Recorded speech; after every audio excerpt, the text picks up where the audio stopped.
E aí, galerinha? Tudo em paz? Tô bem. Tô muito feliz porque essa semana eu estive já com alguns de vocês, matei um pouquinho da saudade, fiquei sabendo como tá a vidinha de vocês. E isso foi muito bom, tá? Muito feliz. Bom, hoje nós vamos para História e Geografia, na página 137, do campo para a cidade. Vamos conhecer um pouquinho do que acontece. Há pouco mais de 50 anos, a maioria da população brasileira vivia no campo e havia poucas cidades no país. Com o passar do tempo, isso mudou. Atualmente, nosso país conta com várias cidades e milhões de moradores. Essa é a imagem de Manaus, capital do Amazonas, em 1920 e em 2010. Dá uma olhada como mudou, né, gente? É a foto do teatro, né? E o entorno dele, em Manaus, Amazonas. E aí nós temos uma foto de 1920 e depois nós temos uma foto de 2010. Meu Deus, olha a mudança. A seguir, vamos estudar como ocorreu essa grande transformação das cidades brasileiras. Trocar ideias, observar a imagem. O que ela mostra? Olha aí, gente, é o estado do Ceará em 1993. O que ela mostra? A gente vê aí as crianças, né, caminhando, deve ser com a mãe, com o pai, com trouxas de roupa e com malas na mão, né? Apresente hipóteses para as razões que levaram as pessoas a viver a situação retratada na imagem. Bom, pode ter sido a falta de emprego, pode ter sido a falta de moradia, né? Muitas coisas levam as pessoas a cair nessa situação que nós estamos vendo por aqui. 3. Você já ouviu falar em migração? O que você acha que é isso? Migrar. Migrar, gente, é sair de um lugar e ir para o outro. É como se eu morasse em Taquaritinga e migrasse para Guariroba, fosse morar em Guariroba, tá? Então, é sair de um lugar para outro. Isso se chama migração. Atividade 1, página 138. Observe o gráfico que mostra a distribuição da população rural e urbana no Brasil, em dois momentos diferentes. Aí o gráfico, né, a distribuição da população rural e urbana no Brasil. Olha lá, número de habitantes, 1940, 20 milhões. E vai indo até 2010, onde a população urbana chega a 160 milhões, tá? Então, vocês olhem aí os números e dê uma olhadinha. A cor amarela, ela representa a urbana, que mora na cidade, e a cor roxa representa a rural. Quer dizer que em 1940, 50, 60, morava-se mais na zona rural. A partir de 1970, começou a morar mais na zona urbana, tá bom? 2. Responda as questões de acordo com o gráfico. A. Onde morava a maior parte da população em 1940?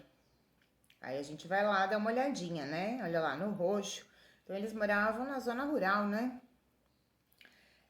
E no ano de 2010? Na zona urbana, né? Olha lá, 2010, dá uma olhadinha no gráfico amarelo, tá? Super alto.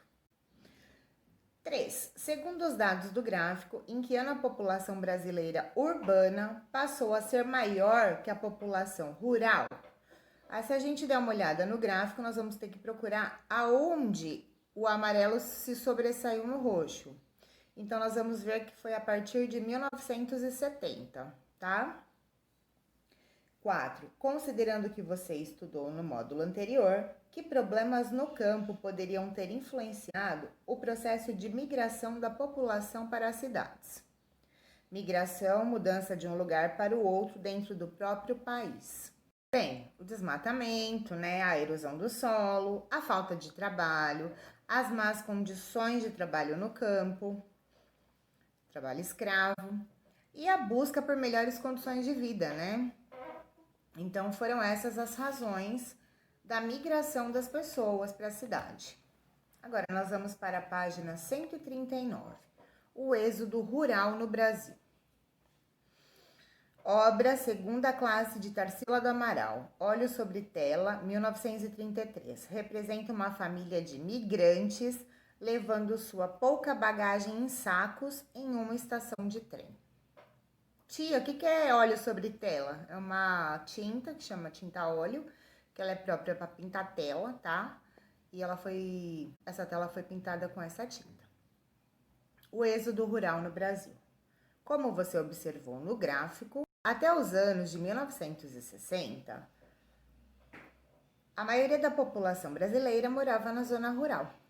Em 1970, pela primeira vez, a população urbana tornou-se mais numerosa.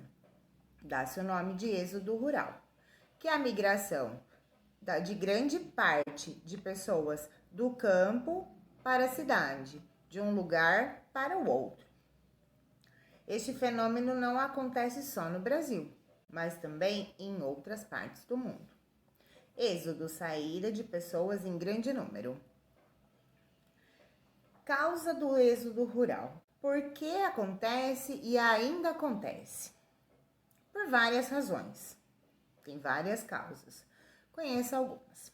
O desmatamento e o uso inadequado do solo provocam erosão. O solo torna-se infértil e a família que nele trabalha não consegue mais produzir seu alimento. 2. A partir da década de 1960, as indústrias passaram a produzir máquinas agrícolas no Brasil, o que as tornou mais baratas que antes. Assim, muitos trabalhadores foram substituídos por máquinas e perderam seus empregos nas fazendas, sendo obrigados a ir procurar em outras cidades. 3. No Brasil, muitas pessoas não têm registro de suas propriedades, o que gera uma grande disputa pela terra. Nessas disputas, vários pequenos agricultores e indígenas são expulsos de onde vivem e vão para as cidades.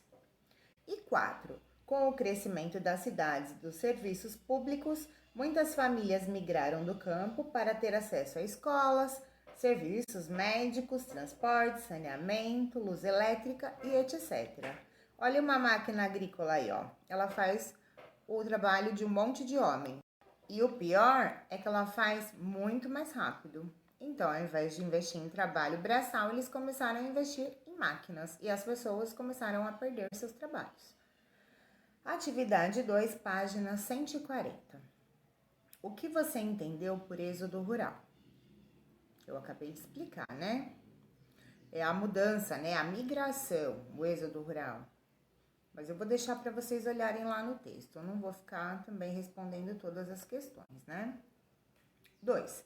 Escreva com suas próprias palavras uma das causas do êxodo rural. Nós vimos 4 agora. Vocês vão escolher uma e explicar com as próprias palavras de vocês, ok? Consequências do êxodo rural. Com o êxodo rural, muitas famílias de imigrantes puderam melhorar suas condições de vida. Conseguiram trabalho na cidade, passaram a ganhar mais, começaram a ter mais acesso aos serviços públicos, principalmente escolas para os seus filhos. Porque antigamente as pessoas estudavam na escolinha da fazenda, né? E quando elas vieram para a cidade, elas tiveram a oportunidade de estar estudando em escolas da cidade, no caso. Os imigrantes de todas as regiões do país também levaram para as cidades sua cultura, sua música, sua religiosidade e sua culinária, entre outros saberes e costumes. Olha aí, ó, público assistindo ao show de forró no Centro Luiz Gonzaga de Tradições Nordestinas, no bairro de São Cristóvão, na cidade do Rio de Janeiro, 2012. Então, com essa mudança, as pessoas começaram a trazer a cultura da onde eles viviam e colocar, né, ingressar nos lugares onde eles já estavam. Página 141. Talvez, por isso, observa-se na população urbana uma certa nostalgia, isto é, uma certa saudade da vida e da cultura no campo. Tanto que as músicas sertanejas, as festas do peão, os hotéis fazendas e a comida caipira têm muitos fãs entre os moradores da cidade. Mas o êxodo rural, rápido e desordenado, também provoca problemas nas cidades. Ou seja, também tem consequências negativas. Em seguida, você conhecerá algumas delas. Desemprego e subemprego. Os trabalhadores rurais são qualificados para o trabalho no campo. Os pais ensinam os filhos a cuidar dos rebanhos, arar o solo, plantar, colher e armazenar os alimentos. Porém, esse tipo de conhecimento nem sempre é útil na cidade. O trabalho urbano, no comércio, nas fábricas, nas universidades, nos bancos, requer outros tipos de conhecimento, principalmente os que são adquiridos na escola. Assim, sem preparo escolar para o trabalho urbano, muitos migrantes ficam desempregados ou só conseguem subempregos.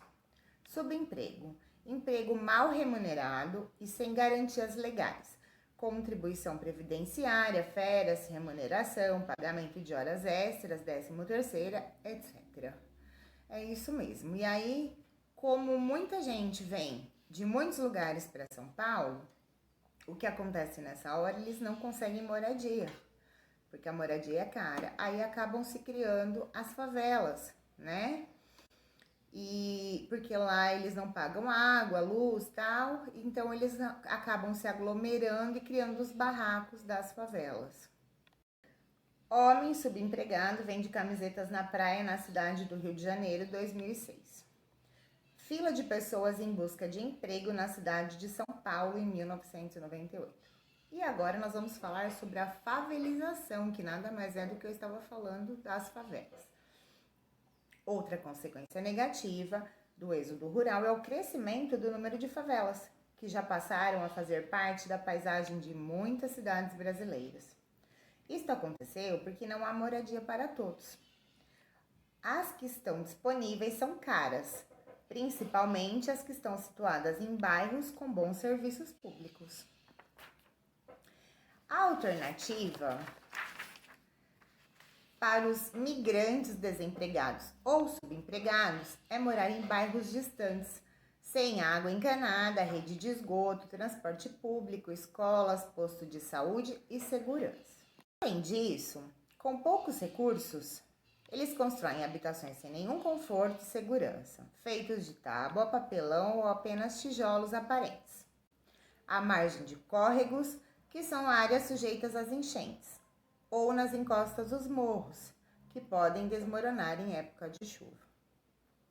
Moradias construídas com materiais improvisados e encosta de morro, área sujeita a desmoronamento na cidade do Rio de Janeiro. Desmoronar, desabar, cair. Moradias construídas à beira do córrego, área sujeita a enchentes, em Manaus, Amazonas, 2009. Olha aí, ó, vocês podem ver, ela tá quase dentro do rio. Subiu a água e choveu mais um pouquinho, alaga todas as casas. Marginalização. Significa estar à margem do centro da cidade, da sociedade, das oportunidades que a vida urbana pode oferecer. Com a baixa renda, morando em favelas e sem acesso aos serviços públicos, parte da população que migra em busca de uma vida melhor na cidade acaba por morar em pior condições do que quando vivia no campo. Ou seja, muitas vezes essas pessoas vivem marginalizadas socialmente, sem poder aproveitar as boas coisas que a cidade tem a oferecer e aos seus moradores. E o pior, eles não têm mais dinheiro para voltar. Então, eles são obrigados a se submeter a isso, ficar nesse lugar, porque eles chegaram em busca de uma coisa e quando eles foram procurar, eles encontraram outra, tá? Atividade 3, página 143. Observe as ilustrações. Considerando o que você estudou no tópico O êxodo rural no Brasil, responda as questões. A. Quem são as personagens das ilustrações? Olha lá, no campo e na cidade. São exatamente essas pessoas que nós acabamos de falar, né? As pessoas que migraram de cidades, coloquem com as palavras de vocês, e que chegaram do campo para a cidade e não encontraram emprego. Olha lá, ó, tá catando garrafa, latinha, etc. B. Você sabe que a passagem de um quadrinho a outro revela também a passagem do tempo. Com base nisso, responda o que há de semelhante entre os dois quadrinhos e o que há de diferente. C. De acordo com a análise que você fez, reflita e responda. Que problema estas ilustrações revelam? 2. Assinale a alternativa correta. Muitos migrantes rurais, quando chegam à cidade, não encontram emprego porque não são qualificados para o trabalho urbano, não quiseram ir à escola quando crianças ou não querem procurar emprego na cidade. É um X só, tá? É uma alternativa só, num quadradinho desses. 3. Volte ao tópico favelização.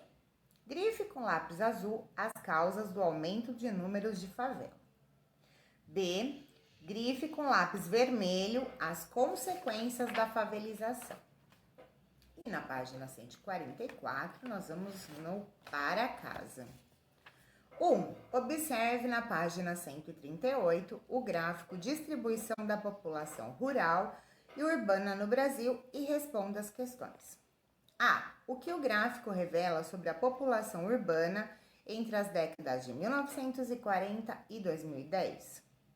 B. E o que revela sobre a população rural entre essas mesmas décadas? Vocês vão responder essas questões no caderno de História e Geografia, tá? 2. Procure os membros de sua família, vizinhos ou conhecidos. Não, só os membros da família que estão na casa de vocês por causa da pandemia, tá? Que tenham vindo do campo para morar na cidade e faça uma entrevista. Siga o roteiro a seguir e anote as respostas em seu caderno. Pode ser por telefone, tá, gente? Pela videochamada, mas não saiam de casa para fazer isso. A. Onde você nasceu? B. Por que você e sua família vieram para a cidade? C. Que costumes do lugar onde você nasceu foram mantidos? D. O que você aprendeu na cidade grande? E. Sua família se acostumou rapidamente ou estranhou os costumes da cidade? F. Você e sua família se sentiram bem acolhidos na cidade? E. Você sabe por que sua família migrou do campo para a cidade? E 3. Releia o tópico Consequências do êxodo rural das páginas 140 a 142. Em seguida, faça o que se pede. A. Escolha um dos tópicos estudados e listados abaixo e faça um desenho para ilustrá-lo. Capriche, pois ele será exposto no mural da sala. Desemprego e subemprego, favelização, marginalização. E B. Dê um título ao desenho. Vocês podem estar fazendo esse desenho no próprio caderno, tá? No próprio caderno de História e Geografia. Agora, nós vamos pegar a apostila de História e Geografia na página 70. Uma história de bichos. Você vai conhecer agora uma narrativa em que os animais conversam e se comportam como seres humanos. Uma das personagens é o leão. Geralmente, ele é conhecido nessas histórias como o rei dos animais, porque representa, entre várias outras qualidades, a força e o poder. E a raposa? Você sabe qual é a fama desta personagem nas narrativas? Se não, leia o texto a seguir. Você vai descobrir do que ela é capaz. Vamos lá? O leão, o burro e a raposa. O leão, o burro e a raposa saíram junto para caçar. Pegaram muitas presas. E o leão pediu ao burro que dividisse a caça entre os três. O burro partiu o bolo todo em 3 partes iguais. Essa divisão não agradou nem um pouco ao leão. Irado, ele devorou o burro. Então, o leão mandou que a raposa dividisse de novo a caça. A raposa prudente juntou quase toda a caça no mesmo bolo e lhe entregou, ficando somente com um pouquinho. Como você é inteligente, raposa, admirou-se o leão satisfeito. Quem foi que te ensinou a dividir tão bem assim? E a raposa respondeu apenas: o burro. Essa é boa, hein, gente? Ela foi ligeira. Ela viu que quando o burro, coitado, dividiu em 3 partes iguais, o leão comeu ele, ela foi logo tratando de fazer um bolo bem grande para o leão e ficou com bem um pouquinho. Que assim o leão não ia comê-la, né? Agora nós vamos para trocar ideias, página 71. O título do livro de onde foi retirado o texto O Leão e o Burro e a Raposa é Fábulas. Você sabe o que é uma fábula?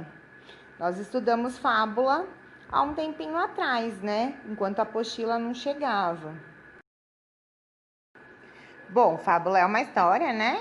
Onde os personagens eles agem como seres humanos e todas elas têm uma moral, todas elas têm um significado, um aprendizado pra gente, né?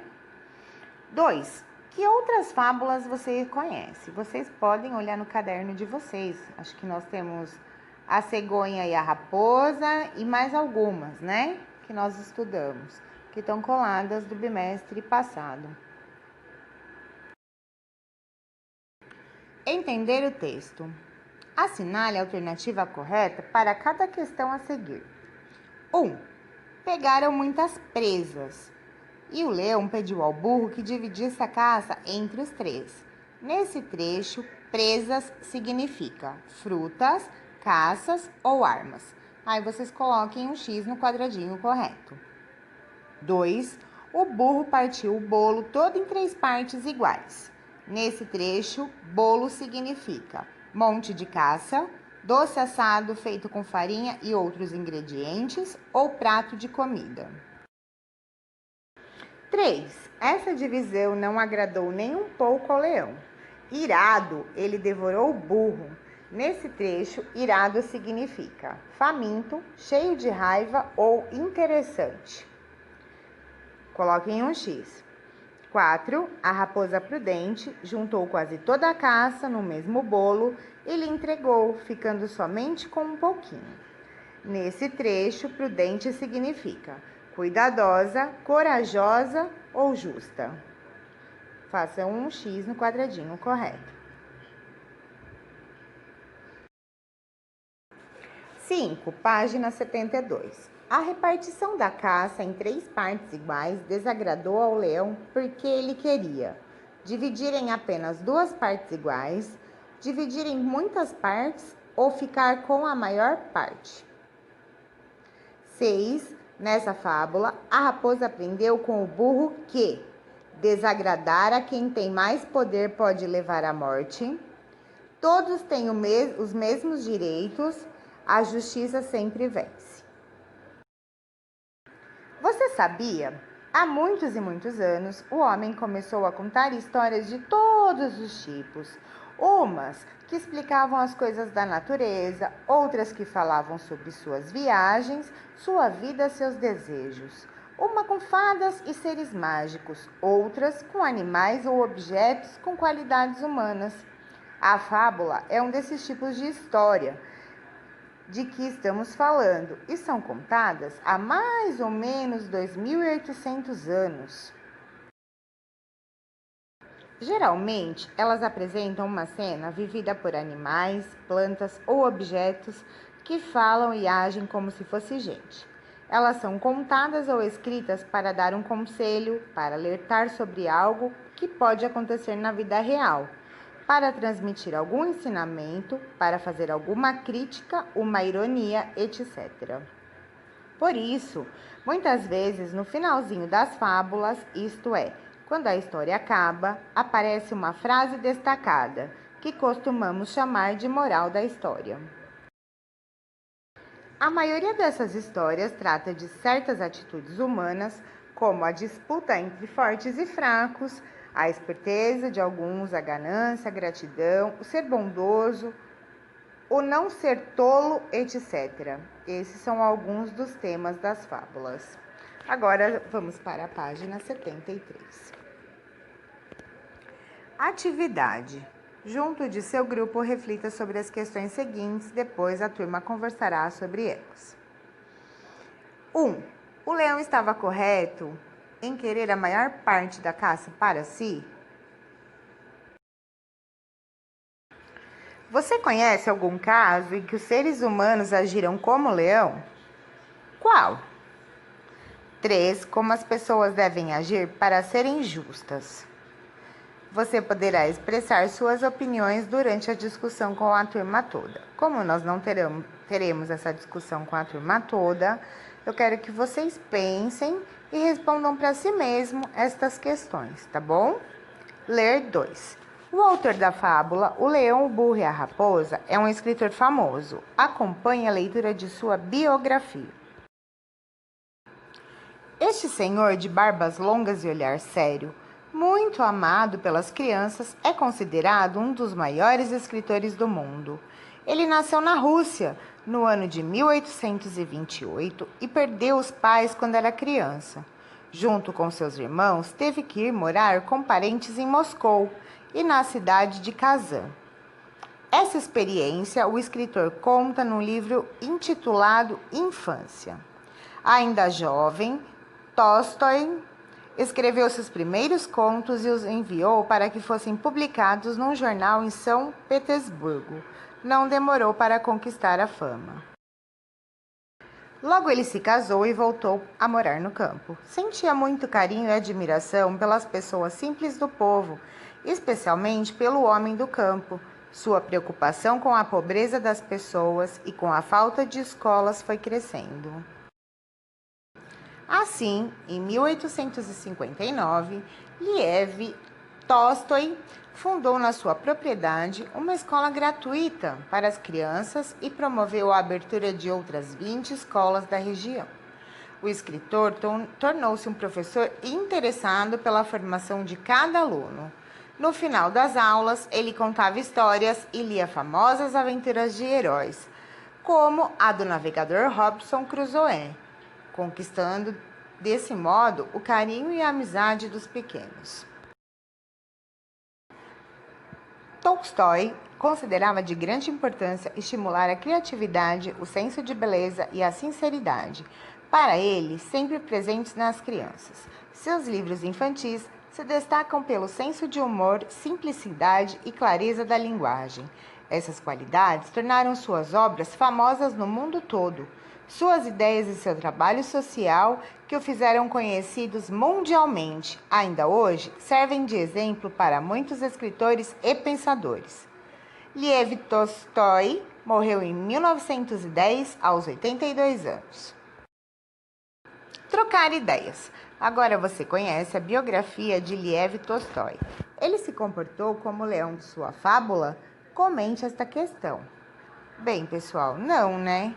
Ele pensou nas pessoas, ele se preocupou com as crianças, criou as escolas, enfim, né? Então, ele não se comportou como o leão da fábula, não quis tudo para ele. E a nossa aulinha termina por aqui hoje, ok? Um beijo e até amanhã. Cuidem-se!